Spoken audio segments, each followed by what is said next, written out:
Good evening, ladies and gentlemen. I'm Nick Burns, professor here at the Kennedy School. Welcome to the John F. Kennedy Jr. Forum.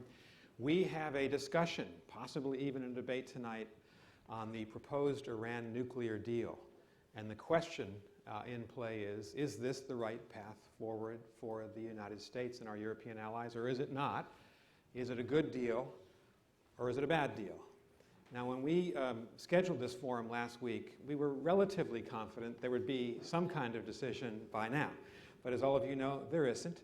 The negotiations in Lausanne and Switzerland that Secretary Kerry is representing the United States at are an extra innings, if you're a baseball fan, extra time, if you're a European football fan.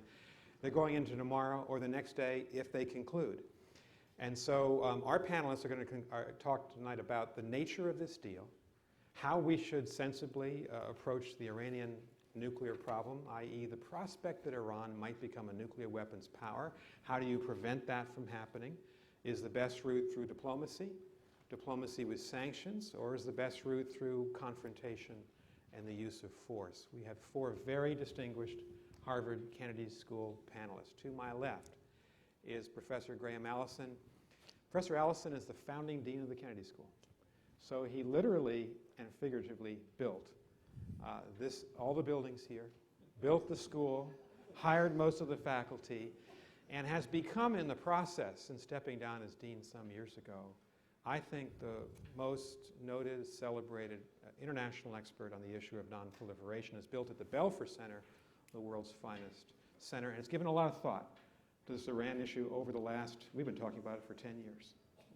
To Professor Allison's left is Senator Kay Hagan, who is a senior fellow at the Institute of Politics. Senator Hagan was a member of the United States Senate, representing North Carolina from 2008 to 2014. She was a member of the North Carolina State Senate for 10 years. I think she's had some conversations today with people in Washington that will inform the discussion, and we're really happy to have Senator Hagan here, because one of the big questions is, what's the proper role of Congress or the executive branch, or together, how should they approach what is arguably the most important foreign policy challenge facing the United States? To Senator Hagan's left is Dr. Gary Seymour, who's Executive Director for Research at the Belfer Center. Gary was Special Assistant to President Obama and Senior Director at the White House for Weapons of Mass Destruction and Arms Control. So in the first term of President Obama, he was the lead official advising on this question and in every other question pertaining to this massive set of problems we have of trying to contain the atom, contain nuclear proliferation. And finally, but not last, is our friend Dr. Will Toby. Will is a senior fellow at the Belfer Center. Will has worked for a longer period of time at the White House than any person I know. 11 years at the National Security Council in 3 different administrations. We worked together more than about 25 years ago at the White House. That's how far back we go. And Will is an expert on nuclear security, nuclear weapons security, and has had very responsible senior roles at the Department of Energy in that field. So we couldn't have a better group of people. As a Kennedy School graduate, as Graham reminded me. So welcome to our panelists. What I thought we'd do is start with Gary and ask Gary the following twofold question. Gary, why the delay? Everyone thought when Foreign Minister Lavrov flew back to Lausanne today, you have the foreign ministers of China, Russia, Britain, France, Germany, the United States, the foreign minister of Iran present. There'd be a deal announced. No deal. It's gone into tomorrow. If you could answer that question, but also explain what the Obama administration is trying to achieve, because my follow-up question to all of you will be, is that the right approach? So when the negotiators agreed back in November to extend the interim agreement for 6 months until the end of June, the U.S. insisted on a sub-deadline of the end of March to reach agreement on a so-called political framework. And the reason was basically because the White House thought they needed to demonstrate progress in these negotiations in order to fend off Congress and threats to pass additional sanctions legislation. Now, that has really put the U.S. at a disadvantage in this round of negotiations because Washington needs a positive outcome more than anybody else. And naturally, the Iranians have taken advantage of that by sticking to very tough positions on a number of the outstanding issues, like sanctions relief and research and development of their nuclear activities. And they've even reopened some old issues that everyone thought they had agreed to earlier. So as far as I can tell, the U.S. and the P5+1 have refused to accept those Iranian demands. So my guess is that if they do produce an announcement tomorrow, it's likely to be pretty vague. It's likely not to have a lot of details, and many of the issues will be fudged, will be deferred to the next 3 months of negotiations for a comprehensive agreement by the end of June. And the administration, of course, will portray this as sufficient progress to justify Congress holding off additional legislation, and we'll see whether or not that works. But in terms of what the administration is seeking in a comprehensive agreement, it really has 3 elements. One is they're looking for physical limits on Iran's ability to produce fissile material for nuclear weapons, both highly enriched uranium and separated plutonium. And in particular, they want what's called a 1-year breakout time, so that if Iran decided to produce a nuclear weapon, it would take at least a year from their declared enrichment facility to produce enough fissile material. Secondly, the administration is looking for monitoring and verification provisions which would go beyond the normal IAEA inspections, which would allow us to verify compliance with the agreement and help detect any effort by Iran to sneak out, to build secret nuclear facilities, which most experts, including myself, think is by far the most likely route Iran would take in the future if they decide to build nuclear weapons. And finally, the agreement will have a schedule for sanctions relief, both international and national sanctions. And that's the one probably most important remaining issue. We would like the sanctions relief to be gradual and conditional, dependent upon Iranian actual compliance and performance with the agreement. The Iranians, naturally, want all the sanctions to be lifted up front without conditionality. And I think that disagreement is likely to really continue up until the very last minute, until June 30th. And it wouldn't terribly surprise me if the negotiators can't close the gap and decide to seek yet another extension, a third extension of the status quo, which I think would be okay, because I think the status quo has actually been effective from our standpoint in terms of freezing the main elements of Iran's nuclear program without sacrificing our sanctions leverage. Thank you, Gary. So let me ask the panel this big opening question. Are you for this basic approach, or are you against it? And I describe it this way. It's really a 10-year effort by the United States, Europe, Russia, and China to examine whether a diplomatic arrangement with Iran is possible. This was begun by George W. Bush, President Bush, with his counterparts in 2005 when this group was formed. They didn't get to the table very early. They had to sanction Iran. The United States, both President Bush and President Obama, have threatened the use of force. But finally, President Obama did get to the table. Been there for about a year and a half. The joint plan of action that Gary described has essentially frozen the Iranian program in place. Is this the right approach, or is it not the right approach? Graham. No, I think it's a good question, and I think this is the right approach, because we've got to try to consider what are the alternatives.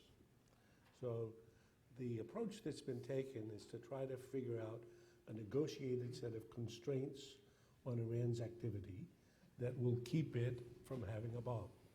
So I go back to starting point. Yeah. So Nietzsche has this great line about the most common form of human stupidity is forgetting what one is trying to do. So what are we trying to do here? Right. We want Iran with no bomb. That's what's called victory. Iran with no bomb. So how to prevent Iran from getting a bomb, given that the technologies for making bombs are now 70 years old, and that Iran is a very advanced country. So they've got to agree to or be coerced into a set of constraints that will keep them short of a bomb.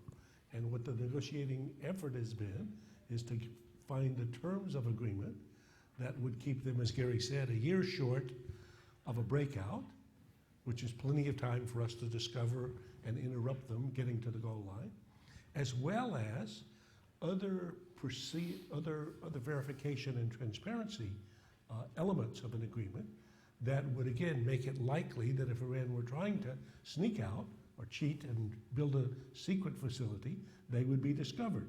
And the main reason why they would not undertake such an action is that it would be self-defeating. So I think the overall approach is a good one. Thank you very much. And Senator Hagan, your view on this basic question of whether you sense this as you were involved in this when you were a member of the Senate, you were in all the debates, is this essentially the right approach for us? Well, you know, I think what we're looking at right now is what would be the alternative if we don't carry through on this diplomatic pursuit. So certainly, I think that's the right approach. But I think we also have to go back and realize the reason we are where we are today is because of the sanctions. I really think really strong sanctions has brought Iran to the table because it's having a debilitating effect on their economy and on their people. And that's why I think Congress, and in particular the Senate, is so entrenched in being sure that these sanctions stay in place for this period of time. And we can get to the other issue on what Congress is doing. But I certainly, there was also a poll in the Washington Post that was printed yesterday that said the American public certainly is in support, I think it was at 59%, of the diplomatic arena. Then the other part of the poll was the Americans don't really trust the Iranians. And then the third part was even more overwhelmingly that they do like the idea of Congress looking at the approval process of this diplomatic approach. And we'll come back to Congress Okay. and the role of Congress in just a minute. Will, let me turn to you because you haven't had a chance to speak yet. You've had 30 years of experience. You've thought about this problem from every angle. What are the fault lines here? Well, I certainly support the approaches of trying to reach a diplomatic solution. I'm concerned about the agreement as it appears to be shaping up in two respects. First of all, I think it's necessary for Iran to give reasonable explanations for what the International Atomic Energy Agency calls the possible military dimensions to its program. These are very serious activities. Just quoting some of the IAEA reports. Military leadership of the program, clandestine nuclear material acquisition, work on nuclear components for an explosive device, detonator development. In short, these are not the sorts of things that are necessary for an energy program. Right. Now, some say, well, these are old activities. I'm not sure about that for two reasons. First, both the IAEA and the US government have said that some of these activities appear to still be going on. And second, unless there's a baseline as to what Iran has done in the past, we can't be sure about that those actions have stopped and that they won't recur in the future. So this is a matter of verification. The second large concern I have about the deal as it seems to be shaping up is its term. According the how timeline. the timeline. Yeah. And you called this, I think correctly, Nick, a 10-year negotiation So far. so far. And it looks like we're headed toward a deal that will last about 10 years and then fade away gradually after that. Well, Secretary Kerry, I think, reasonably said that he was uncomfortable with Iran being 2 months away, having a 2-month breakout today. If it's true today, why are we happy with that outcome 10 years from now, or Okay. 15?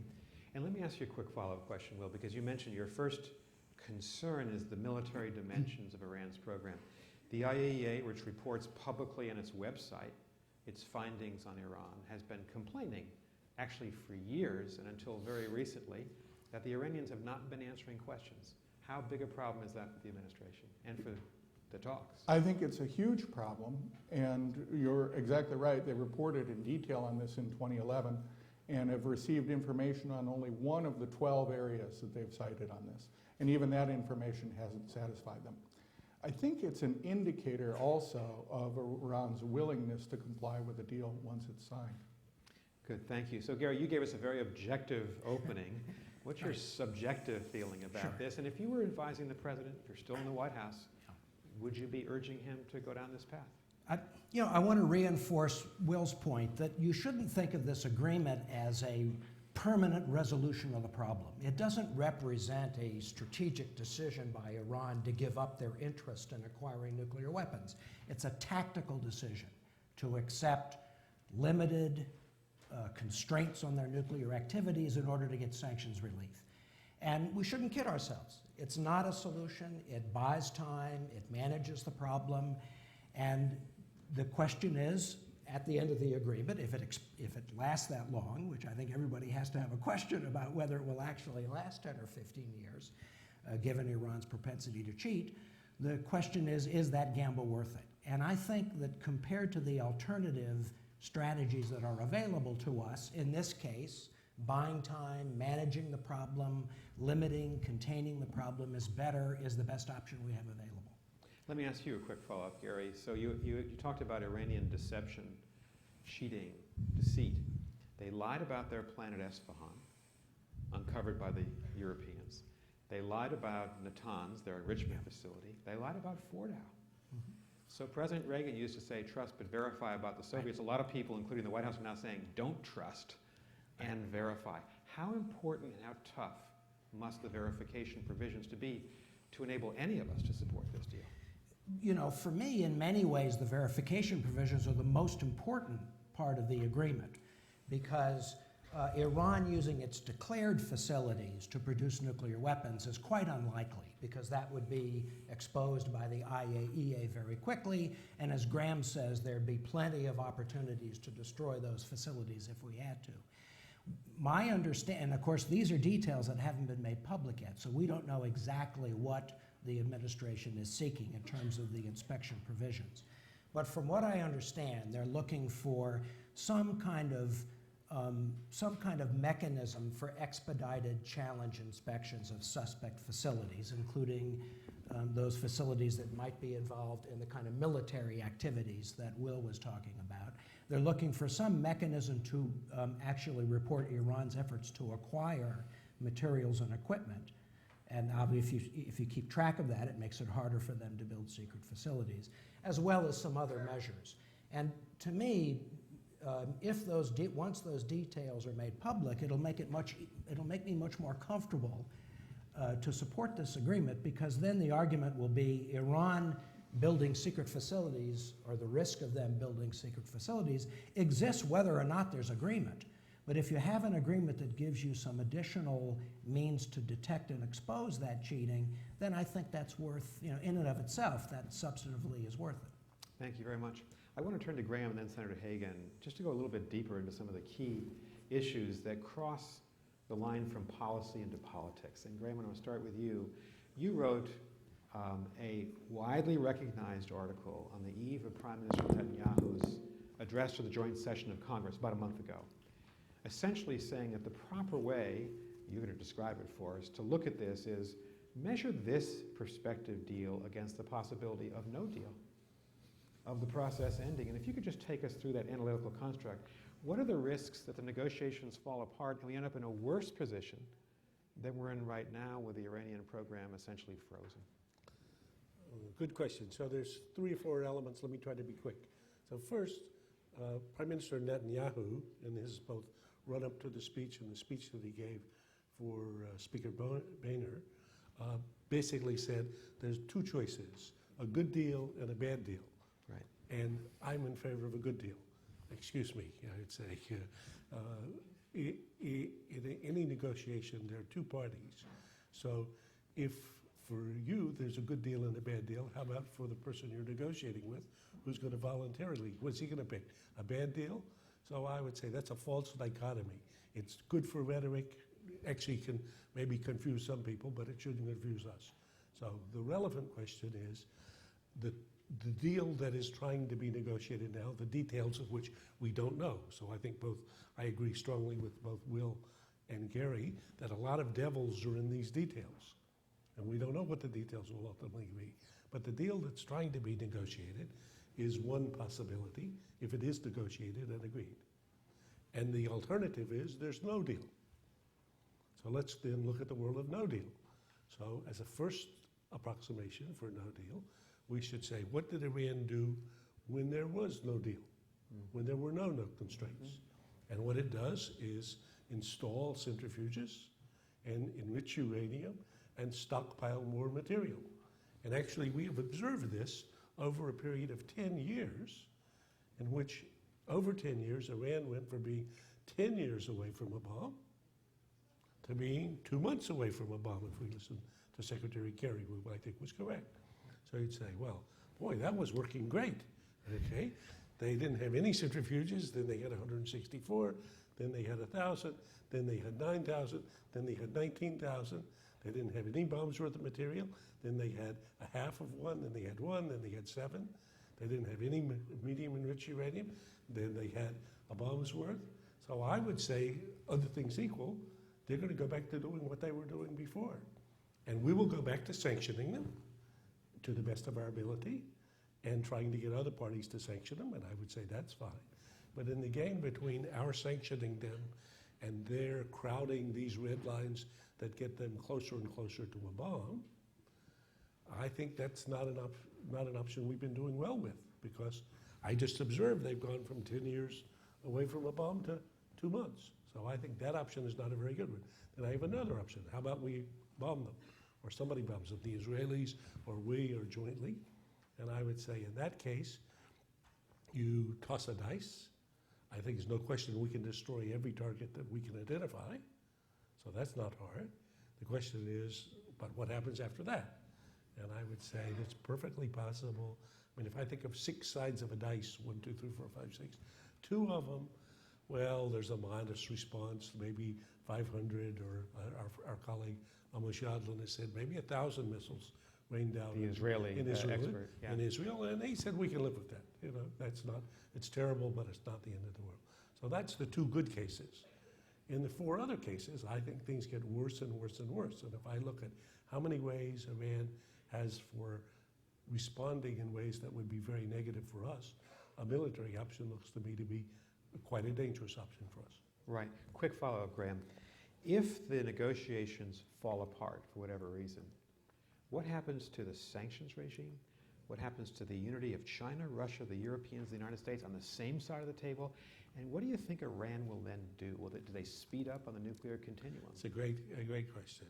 And as you, a consummate diplomat, understand better than most of us, certainly better than me, a lot will depend on the perceptions of who's at fault for failing to make a reasonable offer or to accept a reasonable deal. So if I were the Ayatollah Khamenei, I would say, boy, these 47 folks who signed a letter saying that they will welch on the deal, they sound to me like they're working for me. Because any normal person is going to look and say, well, they told you don't take this deal. And that's why it wasn't a very reasonable deal. Similarly, when Bibi gave his speech, I would say, he again looks like he's working for the Ayatollah in terms of the perceptions, because many of our European colleagues, and certainly the Russians, and many of Chinese will look and say, you guys were the ones that didn't want to make a deal, not the Iranians. So the Iranians are very good at charming people and tricking them and setting up their atmospherics to look well. So I think the biggest question about how the deal will be how the sanction regime will be sustainable or not sustainable will have a lot to do with how other parties judge whether we were forthcoming or they were forthcoming, or we were undermining the deal or they were undermining the deal. And I think at that point, we're way, way on our back foot as compared to where we were, say, a month ago. Thank you very much. Senator Hagan, we have so much to talk about the interplay, which has been fascinating between Congress and the President.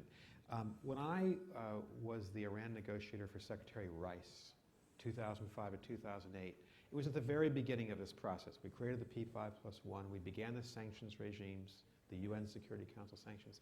I felt that we had support from most Democrats on Capitol Hill. I thought we had the makings of a bipartisan consensus that the idea that after 2 big wars, you'd actually examine whether diplomacy could work, but tough-minded diplomacy, backed up by the threat of force and sanctions. We lost it. There's no more bipartisanship. So my questions to you is what happened when, as Graham says, first of all, you had the invitation by Speaker Boehner to Prime Minister Netanyahu to speak to Congress, which is a process foul.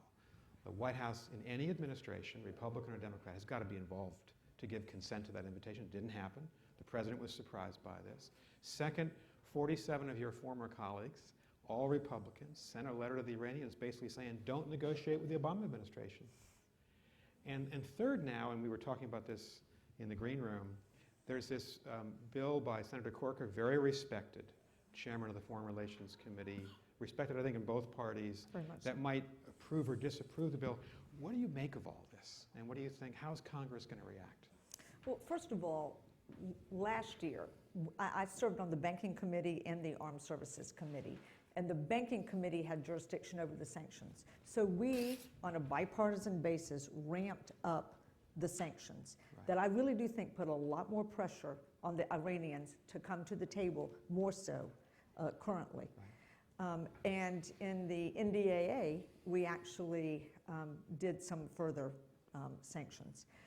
Currently, right now, Bob Corker's bill is the Corker-Menendez Graham-Cain bill. So Republican, Democrat, is actually being heard in the Foreign Relations bill, Foreign Relations Committee. And that's the one that Bob Corker is the chairman of, and now Senator Menendez is the ranking member. And in light of Tom Cotton's letter, I think it was extremely inappropriate. I'm actually very surprised that 47 Republican senators jumped on that bill as quickly as they did. Senator John McCain has pulled back, saying, oops, maybe I went too fast on doing this. He's, brand new, just got sworn in January. It's interesting, in the vote-a-rama that was held last Thursday night, Debbie Stabenow, a Democratic senator from Michigan, put forward an amendment that said any senator who pens a letter to a foreign leader on a topic like this would lose all stationary privileges. Now, granted, that was an amendment to put in your face and, a PR deal. It didn't get a vote, but it did get out there. It did get PR, and a lot of people went, yes, this is what we need. So, looking back on it, I think it really hurt Tom Cotton. I think it hurt his standing. I certainly hope it has. But it took place. And I think the Ayatollah has used that in his favor, as you said, Graham. So I don't think we'll see much more of that anytime soon. But the Corker-Menendez bill is real.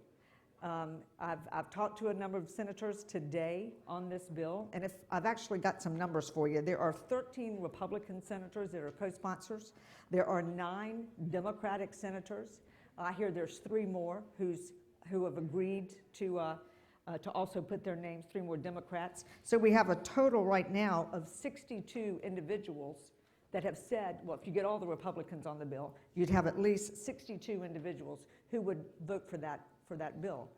I heard that on April the 14th, the Senate's coming back into session after the Easter recess. They will vote on that bill, April the 14th, in the Foreign Relations Committee. Then it's depending on the majority leader, Senator McConnell, as to when he'll bring that bill forward to actually have a vote up or down, or vote on it on the Senate floor. But the magic number you have to have is 60. They've well got 60. Now the big question is do they have enough to have a veto-proof bill? Do they have 67? And you've got strong Democrat and Republicans on this bill. Senator Tim Kaine is very closely tied in with the Obama administration.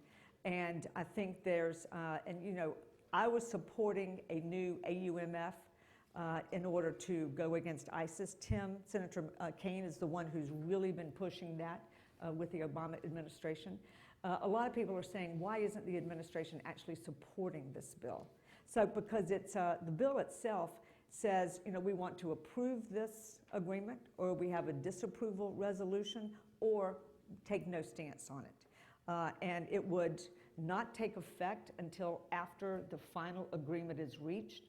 And then the administration has a fairly short period of time to send what the indexes, the classified documents, to Congress to let them have an opportunity to review it. It would be a 60-day review. and then they would have to take approval, disapproval, or no action.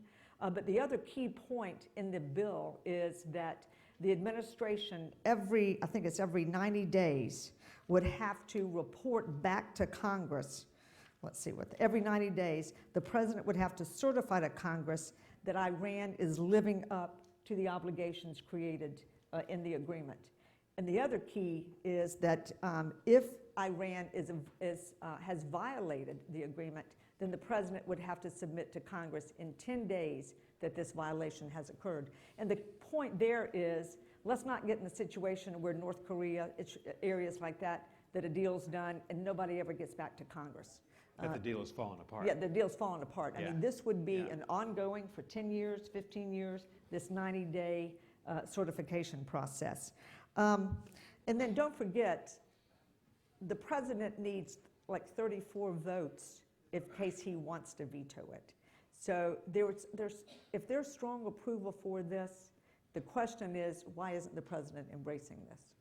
So, two follow-up questions. One is, first is, should he support it? Is it your judgment that he'd be better off in terms of his relationship with Congress and maybe build up some support for the negotiations if he favored the bill and tried to influence the bill? You know, I have to step back a little bit. I haven't been in the briefings since December, and I haven't been party to the classified briefings, things like that. So let me just report that the senators that I have spoken to don't understand why the president is not embracing this. Senators from both parties. From both parties.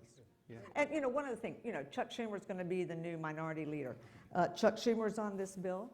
You've got McCain, Rubio, Rand Paul, Susan Collins, Lamar Alexander, all Republicans. Some of the Democrats. You've got, as I said, Tim Kaine, Chuck Schumer, Ben Cardin, Blumenthal, So you have Democrats. Michael Bennett, Angus King. Yeah, you've got a lot of strong people who are very involved in foreign policy, armed services, that are also supporting this on the Democratic side. Graham and Gary, on this question, what do you think?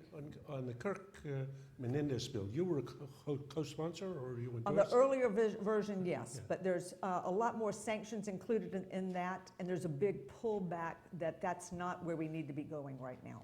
And you know, Secretary Kerry really pushed hard, especially on the Democrats, during the negotiation process last year, not to put forward more sanctions at that time. Right. But so I thought the next line of questioning was very helpful. So for those of us trying to understand how a senator's mind works and then how you interact with your fellow senators. So this Kirk-Menendez is not exactly the Corker bill, but It's totally It's a different. different bill. but Yeah. well, it's in the same family. The details are different, significantly different. But so if you imagine yourself in the current situation and nothing materially had changed, so I think the briefings wouldn't materially change the facts of the situation. Do you think you would be likely a co-sponsor of the current bill? Of the Corker Yeah. Menendez, probably. But once again, I have to, you know, give myself a Yeah. little caveat. Of course, On that, of yeah. course, because you don't have the advantage of having been in all these briefings in the last And you couple know, of I months. did serve on the Armed Services Committee, and North Carolina, where I'm from, has the third largest military footprint. So I've spent many an hour in briefing and visits and had close relationships with a lot of our military, from the Joint Chiefs to General Dempsey, where we could, you know, I could question them on a lot of specific issues like this. Gary, your thoughts on this issue? Sure. So the White House has, of course, threatened to veto the Right. Corker-Menendez bill as it currently is drafted. And the argument they're using is that if you set up a structure for that would require congressional approval for the agreement to go into effect, you give the Iranians an excuse not to make concessions, because nobody thinks Congress will approve the deal as it is emerging. It will be far too controversial for Congress The to people I approve. talked to today did not say that. Well, I'm talking about what the White House is saying. Okay. Now, I do think there are parts of Corker-Menendez that the administration would support, like the 90-day, reports, certifications, and so forth. But anything, and the White House will also make a constitutional argument that Congress, of course, always has the authority, if they can vote by 2/3, to kill any deal. But the Corker-Menendez, the way it's structured, it goes really beyond the constitutional bounds in terms of the president's freedom of action in foreign policy. So I'll make that argument as well. Whether that'll prevail, I don't know. You'd be in a better position There is than I am to a judge. section in there that says that, of which the president has the authority due to national security issues to override Right. this bill. Here's what I'd like to do. I have a follow-up question for you, Senator Hagan. I want to give Will a chance to kind of illustrate for us what would an alternative approach be if the four of us are wrong. I hear the four of us probably in support of this general approach. But Senator Hagan, a philosophical question. It's been so interesting to see all this, the negative vibes between the executive and legislative branches on this particular issue. I'm a creature of the executive branch. So my reflex would be to say the president has the constitutional authority to lead on foreign policy. He does. These are such tough, complex issues. These negotiations, 10-year negotiation with Iran, literally, right? And a year and a half of very intensive day-to-day, hand-to-hand combat. Isn't it better, my view, for the president to play that out, to finish the agreement, then to bring it back, and then Congress has a right, as Gary says, to overturn it, to approve it, to disapprove it. It's not a treaty. It's a non-binding agreement. The Senate won't have to ratify, but Congress needs, as the voice of the people, needs to speak.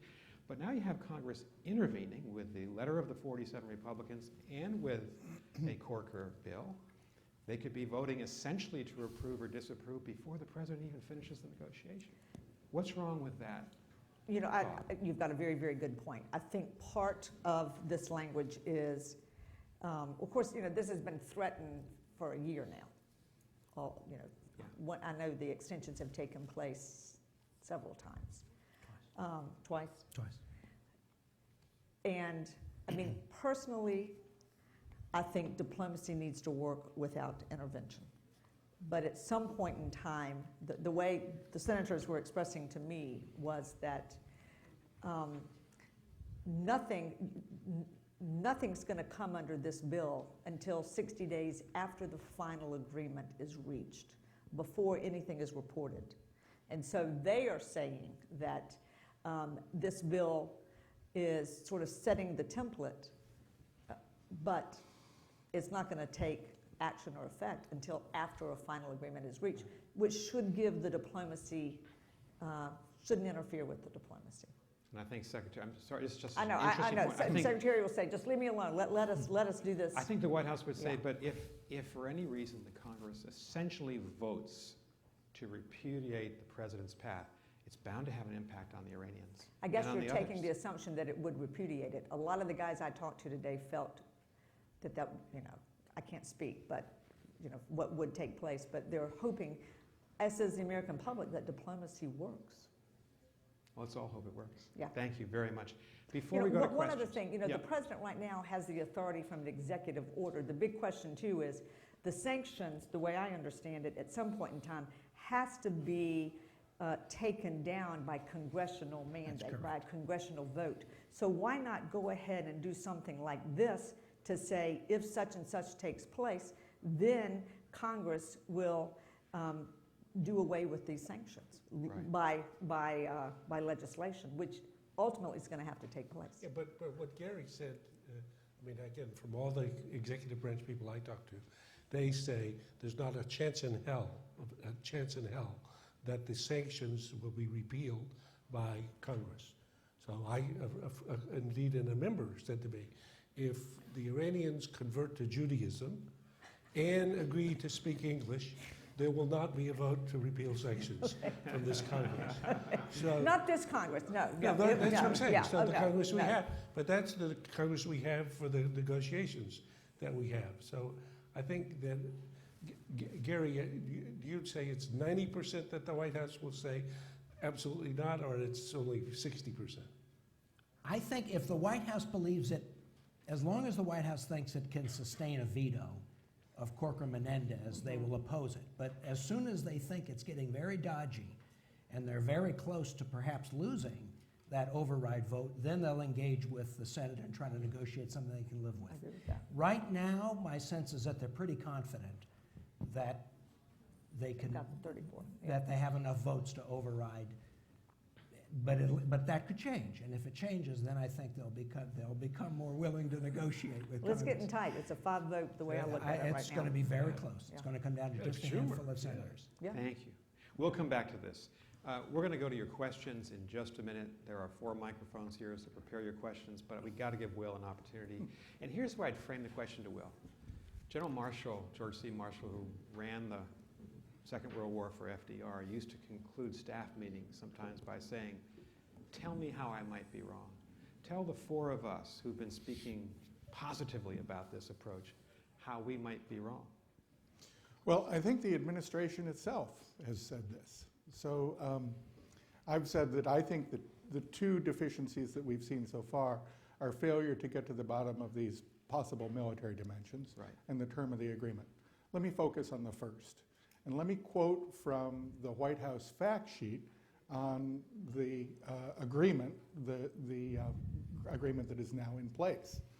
The set of understandings also includes an acknowledgement by Iran that it must address all United Nations Security Council resolutions, as well as past and present issues with Iran's nuclear program that have been identified by the IAEA. This would include the resolution of questions concerning the possible military dimensions of Iran's nuclear program. Now, the administration felt that it was necessary to include that in the joint plan of action that we're now operating under, and says that the joint The plan of initiative action... is frozen, just so everyone knows, frozen the Iranian program in place for the last year and a half. Exactly. That joint plan of action requires Iran to come to grips with those issues and to satisfy the IAEA. They've not done so. I think an agreement that is worth doing right. And there's no reason that we can't ensure that the IAEA gets to the bottom of these questions, or at least starts with significant progress over the next few months. So, Will, if you look at this prospective deal, if Secretary Kerry is successful tomorrow and announces it and talks about the major concepts, and you think it's lacking, what would be the best alternative for the United States at that point? Is there a better way forward here? Well, I think the better way is to support the IAEA.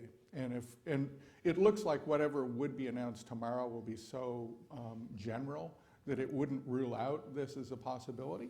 But I think it would be possible for the United States and France to insist that we get to the bottom of these things. If we don't, we will fundamentally undermine the International Atomic Energy Agency, and that will hurt it not only with Iran, but with other countries.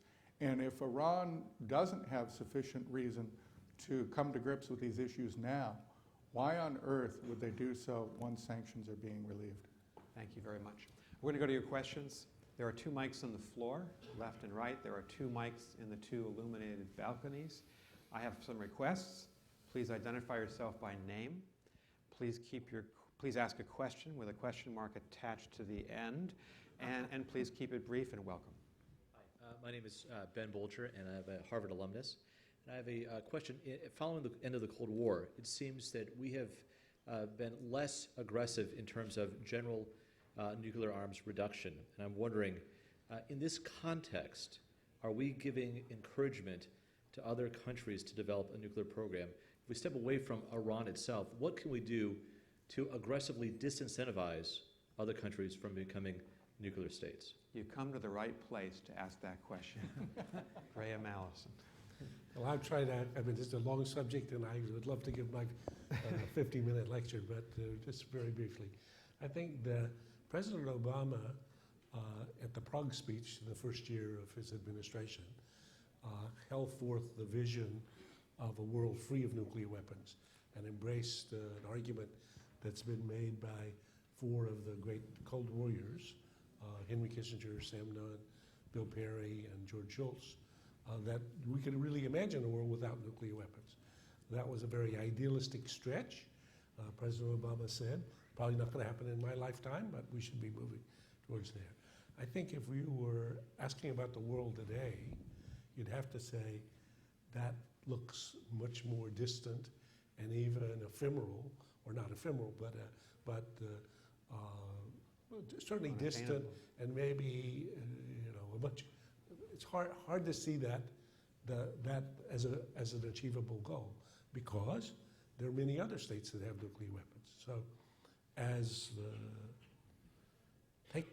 Actually, as Gary said, every nuclear weapon state is currently in the midst of modernizing its arsenal, Including the U.S.? including the U.S. And even most of them expanding their arsenal. Not the U.S., not expanding, but modernizing. So if you imagine North Korean nuclear weapons, they're going to give up nuclear weapons soon? I don't think so. Pakistan, they're going to give up, I don't think so. Russia, I don't think so. China, it doesn't seem likely.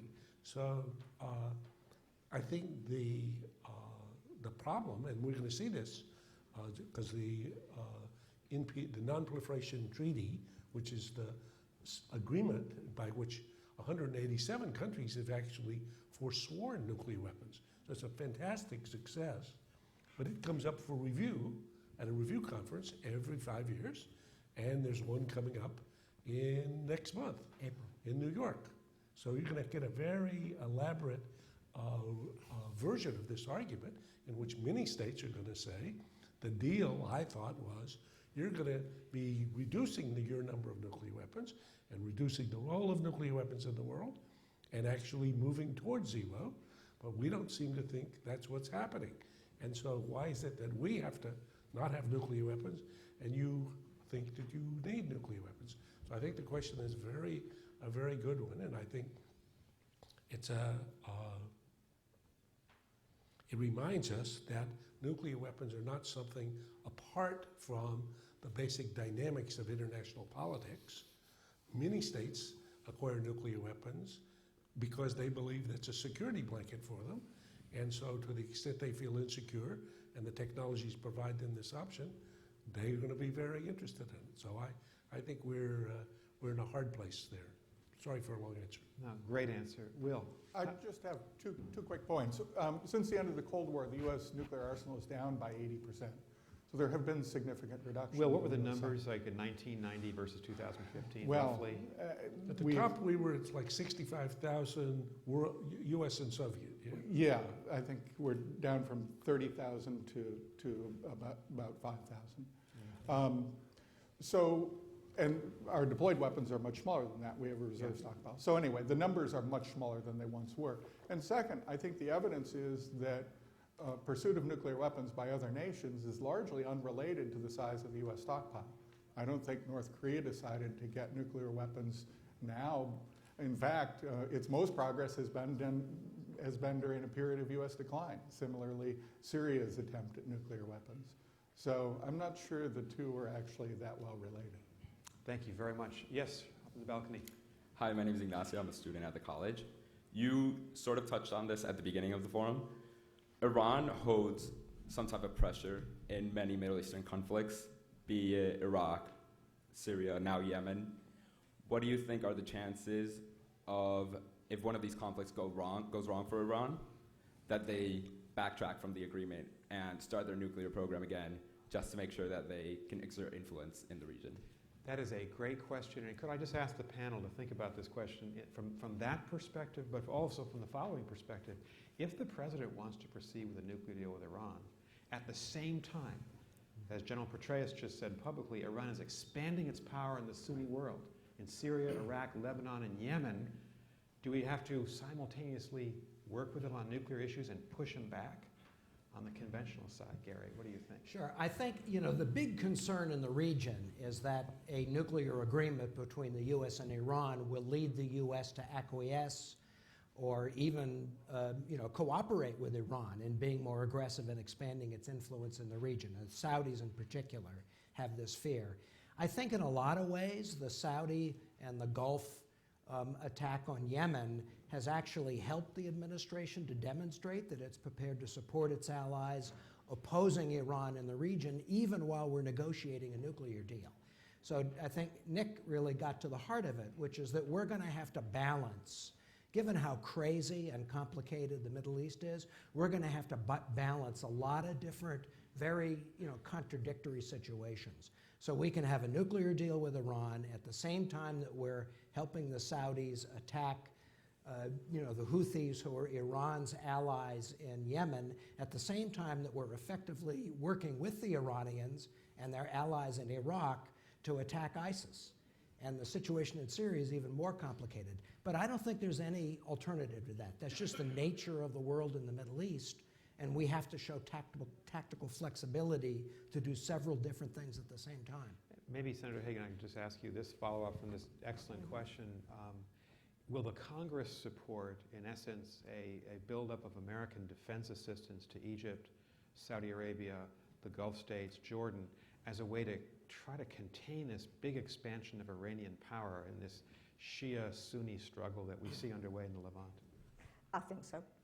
I definitely think so. And I think that, but I'm one of those that thinks that we need a new authorization for the use of military force. We're operating under one from 9/11, which is what, 14 years ago. So it needs to be updated. But I definitely think you will see congressional support. As a matter of fact, right now, in the Republicans' defense budget, they're giving billions more than the military's even asked for. The president says he disagrees with that. So, I mean, I think you should see huge support. But once again, back to your question, I think for the Iranians, it is once again the effects of the sanctions from an economic standpoint on day-to-day issues that everyday Iranians would like to see relief from. Right. Thank you very much. I mean, just Graham? one small point. I think it's a very good question. I think the fact that Iran is a bad actor in the region is a fact. Yep. Comparing a bad actor that has nuclear weapons and a bad actor that does not have nuclear weapons is what the issue Is all about. is about. So I don't like the fact that they're a bad actor, and there's 100 other things I don't like about Iran. But an Iran with 100 things that I don't like and nuclear weapons is hugely different than the 100 bad things I don't like plus nuclear weapons. You know, one other thing Yeah. on the stockpile, the nuclear weapons that we have.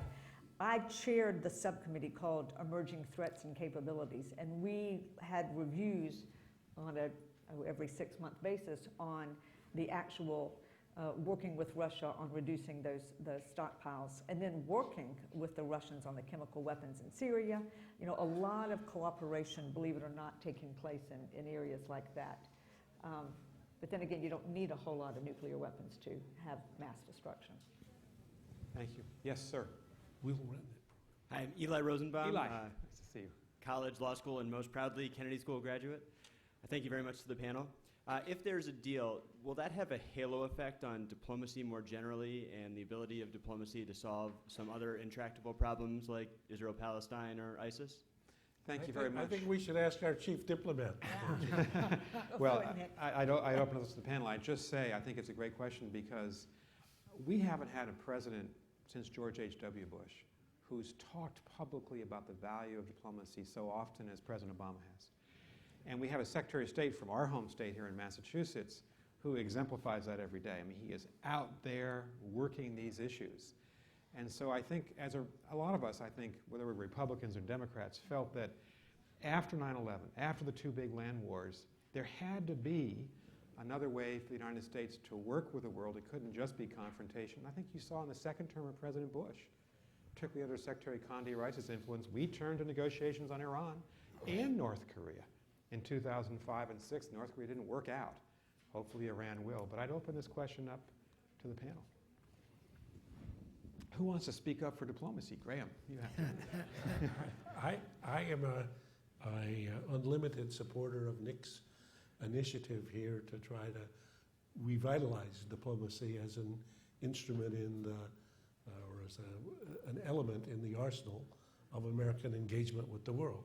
So the notion that the first call is to military force or the Defense Department is, as every Secretary of Defense has said, absolutely wrong.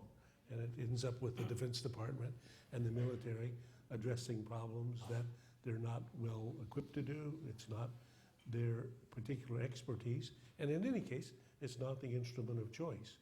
So it turns out, as Nick has been trying to help us better understand, most of the problems most days are not solved by somebody fighting somebody or bombing somebody. that they've worked by people talking and finding a way to compromise, even with people they don't like, even with people that they have many other aspects. So I think, Nick, your proposition about diplomacy as the first line of defense in national security seems to me just right. So, I mean, it's not for me to speak to that. I learned almost all my lines about this from you.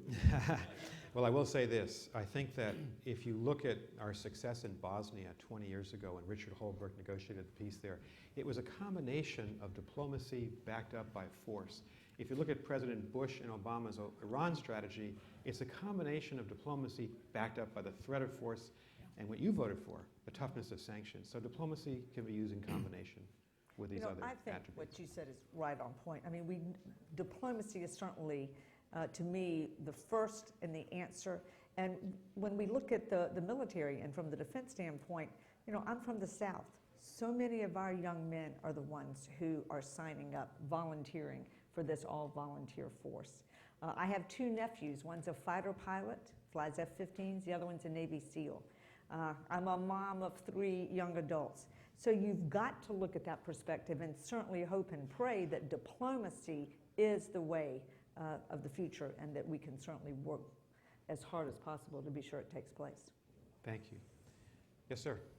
I love that you mentioned that in 2003 I was a teenager in Iran worried about getting bombed.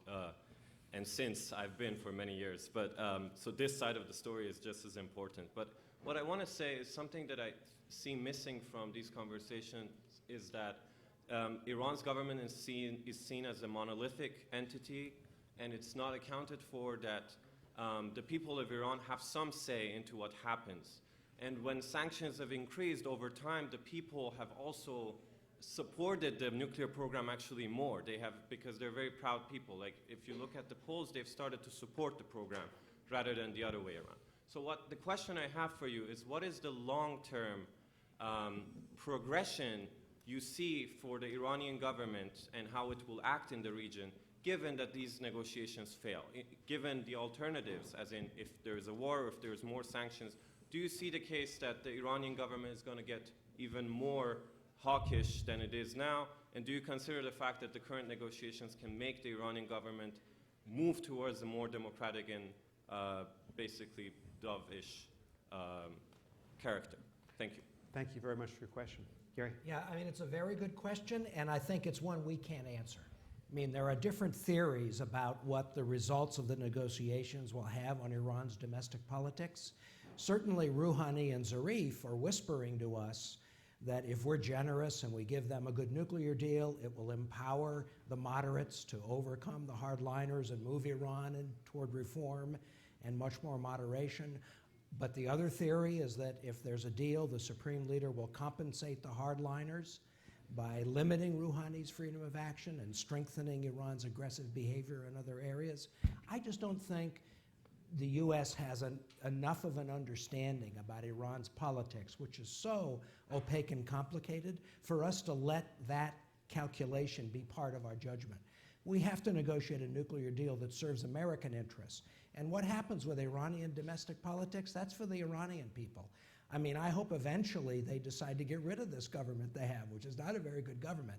But that's not America's job. That's the job of the public in Iran. But you have to deal with it too, right? And we were trying to not let Ahmadinejad get elected. Iran's nuclear program was stopped at that time, and the sanctions came in, and Ahmadinejad was elected. So it's also that side of the story that is effective in how the negotiations on this side. I don't think you quite have the timeline right. I mean, no, I I know what you're like. I'm saying the Bush administration didn't give any concessions in the gestures that the Iranians made. This gentleman here, I've watched a lot of his interviews. I'm aware of what happened. You don't seem very impressed, but that's okay. Yeah, I'm not very impressed. And I do not support the government. I'm also make sure that's clear. Understood. No, Understood. I think it's a very good reminder to us as Americans that the politics in Iran is extremely complicated and with multiple different views. So I think if Mr. Zarif were an American, you would find him, I don't know, in the middle of the political spectrum. I don't know about Mr. Rouhani. Mr. Salehi, who's their Minister of Atomic Energy. He's an MIT physicist, PhD, who gets on very well with Ernie Moniz, who's our Secretary of Energy. So the currents in Iranian politics are complicated. Gary's point is we're not smart enough to figure out exactly how this thing connects to that thing, to, in terms of the outcome. But I think recognizing that there's a big struggle within Iran and that the current regime, the current at least president and foreign minister and their team are quite a different breed than some earlier, that they end up fighting with people in the Majlis, in their parliament, with people who have quite strongly different groups, and that if you ask Mr. Soleimani, who runs the Quds Force, he's got a totally different set of views. And so all that's happening in the thing that we put a label over, we say, well, that's Iran. So I would say we should be appreciative of the fact that there's this struggle going on. Gary's point, I think, which I agree, if I got it right, which I agree with, is figuring out from an American point of view, well, if we did this, this will have this impact, and the dynamics in Iranian politics will turn out that way. Turns out to be too complicated for us.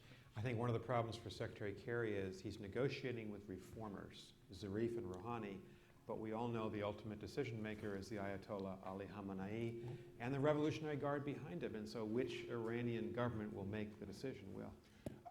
I would just add that I think we've received a lot of information about Iran's enthusiasm for complying with a deal from the negotiations themselves. I think the fact that the negotiators have had to fight tooth and nail over almost every aspect of them, that Iran has demanded a sizable centrifuge infrastructure that is enough for a nuclear weapon, but not really sensible in light of its power needs, in the fact that it won't cooperate with the IAEA and demands a very short-term deal, I think that all tells you something about where this deal is headed. Thank you. We have 10 minutes left. I see 3 people standing to ask questions. We're going to get all these questions in. Yes. I'm Masouma Khandan, a student at HKS. I wanted to mention that sanction doesn't have any impact based on my view. I lived in Iran until last year. Doesn't have any impact to you get Iran's on the desk because people wanted to have relationship with US. People choose Rouhani and our Supreme Leader agreed to come for negotiation. I think it's better that you don't forget people, and sanction doesn't have any. Iran's situation is not worse than our war with Iraq, and I think people can adapt themselves as much as they are doing this job. I think we have to think that what is our work at the center. We want to not let Iran to have nuclear bomb. If you don't agree with Iran, you leave Iran have time to realize its goal, and people lose their hope to have this relationship, and people support the government, and government with the time that you are giving them, I'm sure that they will have nuclear bomb, and the only option would be war. I don't know. Have you think about this scenario and this solution or not? Well, thank you very much. And I was intrigued by the first part of your question, the sanctions you don't believe have had an Doesn't have impact on any- people. If our supreme leader, our government doesn't have any negotiation, nothing happen. If the sanction is worse, and the situation is no, I think nothing happen.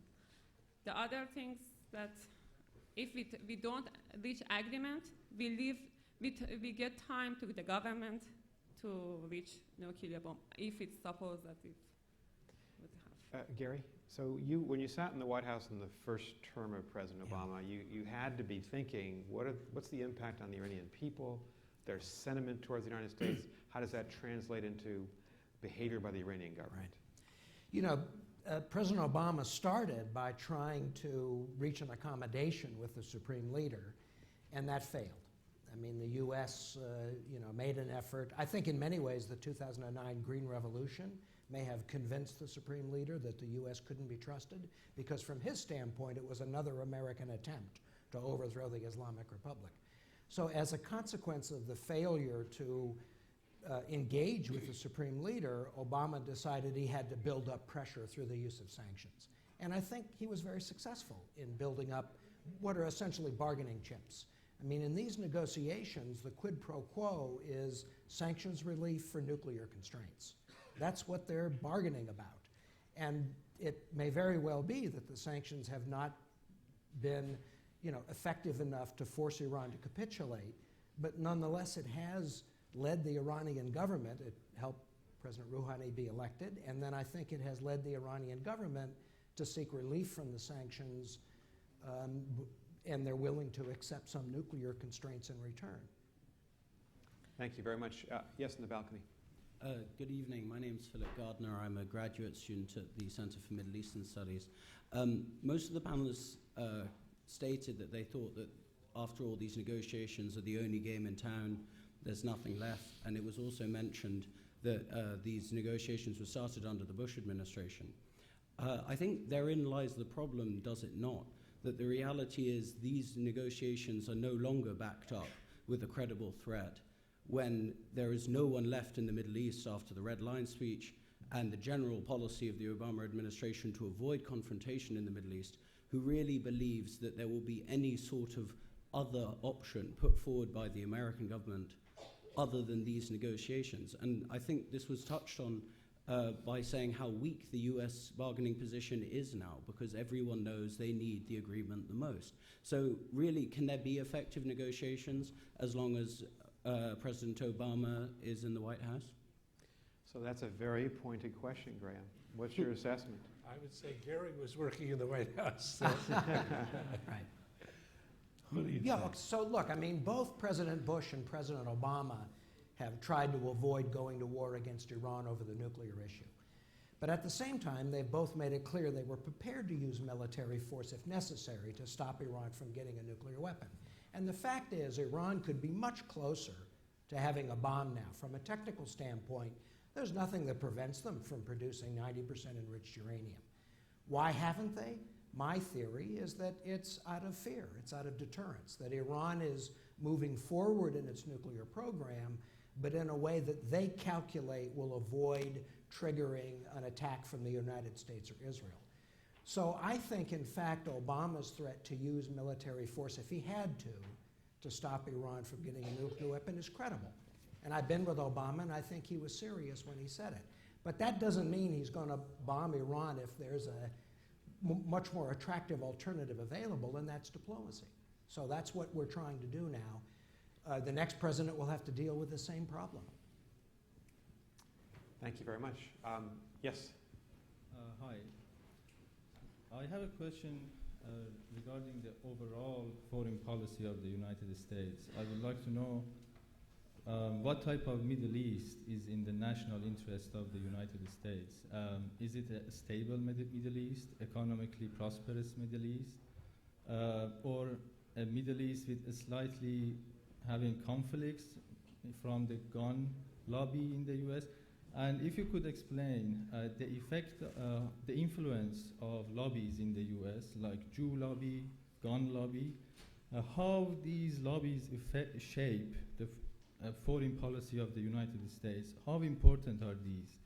Thank you very much. Thank you. Thank you. So we have 3 or 4 courses at the Kennedy School that explore these issues across an entire semester. And with 5 minutes left, would one of us like to volunteer to answer the question? I'll give it. What are we after in the Middle East, Graham? I'll give a short thing. So I would say the 9/11, after, first, we don't know, okay? So I'm trying to be honest. I would say we don't know. We would like to have a stable, prosperous, successful Middle East. I have no doubt about that in terms of interest. But in terms Is that because of the but in US terms of what's feasible, I would say what's unleashed in the Middle East is convulsions, tectonic shifts and convulsions that are likely to be ongoing for the rest of your lifetime, I believe. And I think there are not events that the U.S. can significantly impact. And so we poke at them from time to time and try to do things and express a little bit of hope. But I think Sunnis and Shia, I believe, will be killing each other as long as I can imagine. I think that Iran and Saudi will be challenging each other for as long as I can imagine. I believe that autocratic governments that have not served their people well will be terrified of their people, and many of their people will be trying to overthrow them for as long as I can imagine. I believe that the conflict between basically modernity and faith is a deep conflict that Islam is going to have to work out in its own manner. So if you ask me, I mean, I compare this to somebody who drops in from China in the religious wars in Germany in the beginning of the 17th century, which went on for 30 years and killed a third of the population, and says, what are you guys fighting about? This makes no sense. You know, some of you guys are Catholics, you say, and some are Lutherans, you say. You have the same God, you have the same Bible. Get over it. I mean, you should resolve this problem. To which the answer is, they would have thought you were from China. So I would say that's about how we're doing it. So Professor Tariq Masood offers a full course on what's happened in the Middle East, reform movements, and I commend that course to you. Final question. All right, thanks very much for the panel. Actually, I'm an Iranian citizen, and so I don't want to go over history, but my question is that from a Middle Eastern people view, U.S. has double standards, and that's, you know, in Middle East, people are smart, I think, and they're well educated in Turkey and Iran, and they see the things differently than the Americans see. I would so much love to have a good relationship with U.S. I would so much love to have a U.S. embassy in Tehran, so when I want to get a visa, I don't have to go to another country to apply for that. That's just crazy. So I would love to have better relationship, but then from the perspective of people there, U.S. has double standards. Because see, you obviously know that in 1950s, Iran had a democratic government, U.S. Mossadegh, right? So there was a coup, and then they supported Shah, who was a real dictator, and then there was revolution, and then there was this hostage crisis, which was crazy. But it was a direct result of supporting Shah and direct result of a coup of the Mossadegh, right? And then now we had this 8-year war with Iraq, and then U.S. supported Saddam, and then they used chemical weapons, and they again supported that. So then these are double standards, and now we have, in Middle East, we have India, we have Pakistan. If I could just ask you to get to your question, thank you. So double standards, yeah. How do you see that?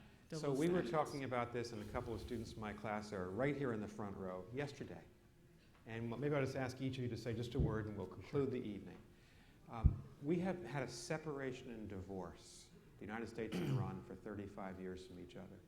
And we didn't make progress for most of that 35 years, I think because both of us were looking backwards. And we had the weight of all this negative history that made it impossible to have progress. You've just given us a very good list. You probably have a longer one of Iranian recriminations against the U.S. I can tell you about the 52 American hostages that your prior government took hostage for 444 days. I can tell you about the assassination of Malcolm Kerr, the president of the American University of Beirut, by Iran in January 1984. But if you and I continue to have that dialogue, we'll just talk about history. And I think what President Rouhani and Foreign Minister Zarif and President Obama and Secretary Kerry have done is they've finally started to look forward. We have a complicated history. If we just talk about that, we're not going to get anywhere. So I really support what your government and my government are doing now to try to look forward and see if a deal is possible. But let me open. Great question. That would be wonderful. Let me just give you each a chance to say whatever you'd like to say, and then we'll close the curtain on tonight. Graham. So a very good question, and I think inevitably the complexities of international politics make the charge of double standards or triple standards or quadruple standards always possible. But I think actually your question raises a very big question, which is, you know, if you were a Martian strategist just looking at the world, and you said, are American and Iranian national interests closer aligned or largely in conflict? So I had the good fortune to host former President Khatami here in the forum. You can actually watch the forum event on the forum website here.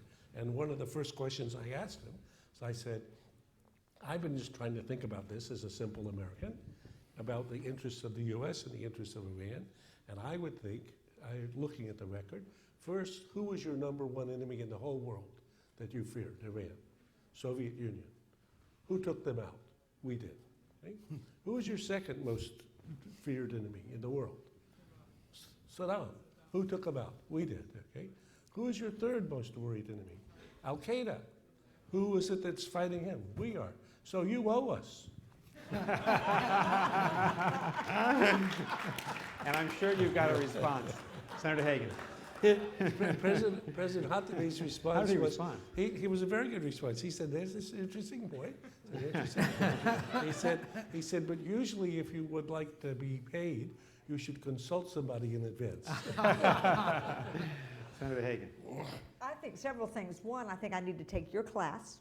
And You're welcome. I think I need to watch your forum. But I also want to thank the woman for your question, too, and your comments on the sanctions and the people. I think that added a lot. But I guess, although we don't have time right now, I'd want to put it back to you is, why did you get a visa to come to the U.S.? I'm just curious. And, you know, looking at the educational opportunities that we have here in this country, that we open up to the entire world, I think is truly remarkable. So even though I understand your double standards question, you know, I think there are a lot of different aspects to that. And I do think that we, as a government, if we want to make progress, we have got to be using diplomacy and definitely be looking forward to what we need, how we want the world to look like for your children. Thank you. Gary. So I don't think of it as double standards. I think of it as clash of national interest.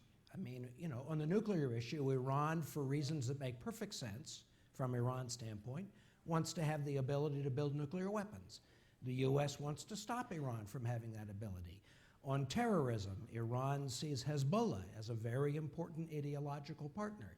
The U.S. thinks Hezbollah is a terrorist group, which has killed a number of Americans.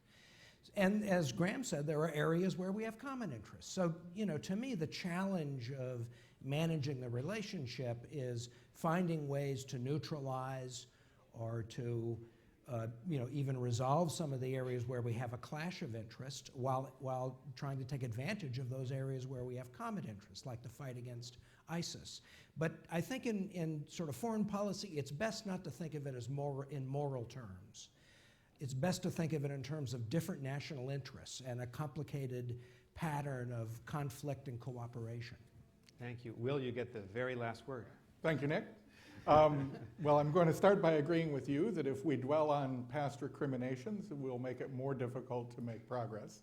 So I would urge that we not continue to think about those things. But I would caution that, at least from my perspective looking forward, U.S.-Iranian interests are in direct conflict in a number of areas. Iranian-backed rebels have overthrown the government in Yemen.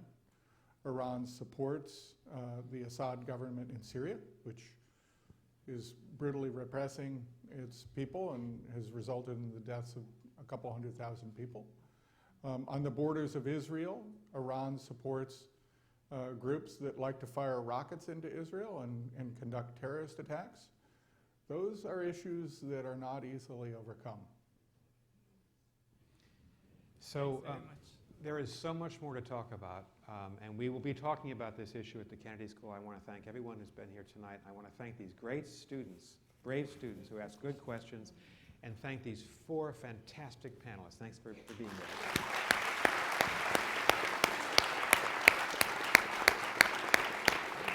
Okay.